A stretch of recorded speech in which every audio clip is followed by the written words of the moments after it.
سفر کرتے کرتے اب سندھ کے شہر حیدرآباد پہنچے ہیں اور یہاں پہنچنے کے بعد لوگوں سے ہماری ملاقات ہوئی اور ہم نے یہ جاننے کی کوشش کی کہ الیکشن سے پہلے یہاں پر الیکشن کی کیا صورتحال ہے۔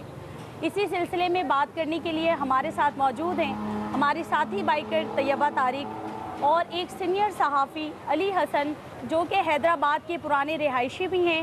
علی حسن صاحب، میں آپ سے یہ جاننا چاہوں گی، اس الیکشن کے حوالے سے کوئی خاص ایکٹیویٹی نظر نہیں آئی؟ عام طور پہ جیسا الیکشن کے مواقع پہ ہونا چاہیے، بہت زیادہ گہما گہمی ہونی چاہیے، بہت زیادہ شور ہونا چاہیے، وہ ایک دم نہیں ہے۔ جو کینڈیڈیٹس ہیں ان سے جب گفتگو ہوئی تو انہوں نے کہا کہ الیکشن کمیشن نے جو کوڈ آف کنڈکٹ بنایا ہے وہ اتنا سخت ہے کہ اس پہ عمل کرتے ہوئے کوئی بھی کینڈیڈیٹ یہ ہمت نہیں کر سکتا ہے کہ وہ اپنا پینافلیکس لگا سکے، پوسٹر لگا سکے، بینر لگا سکے، ہینڈ بلز تقسیم کر سکے، پبلک ریلی کر سکے۔ طیبہ، آپ تو پہلی بار سندھ آئی ہیں، تو کیسا لگا آپ کو یہاں آ کے؟ کیسا آپ نے حیدرآباد کو پایا؟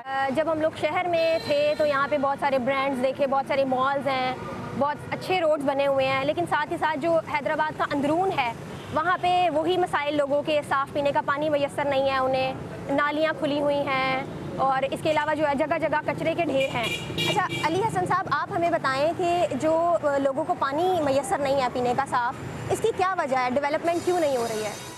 دیکھیں، بنیادی وجہ جو ہے وہ پورے ملک میں ایک جیسی ہے، لیکن سندھ میں کوئی زیادہ ہے۔ جو فنڈز آتے ہیں ان کو مس یوز کیا گیا، وہ کرپشن کی نظر ہو گئے۔ مطلب اگر 1 روپیہ آیا تو انہوں نے 2 آنے بھی اس کام پہ نہیں لگایا جو انہیں لگانے چاہیے تھے۔ اس کے علاوہ، پانی کے علاوہ اور کیا مسائل ہیں یہاں پر؟ تعلیم ایک دم ختم ہے، اسکول ایک دم ختم ہے، بہت بری صورتحال ہے، سرکاری اسپتالوں کی بہت بری صورتحال ہے، لوگ علاج کرانے کے لیے محتاج ہوتے ہیں۔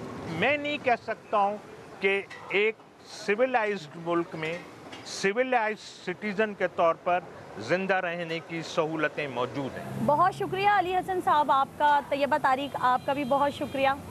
حیدرآباد کے کچھ بنیادی مسائل اور الیکشن کا ذکر ہم نے آپ سے کیا، اور اسی طرح اسی سلسلے سے جڑی حیدرآباد کی ایک اہم اور بڑی صنعت چوڑیاں بنانے والی خواتین کی ایک اسٹوری ہم آپ سے کل شیئر کریں گے۔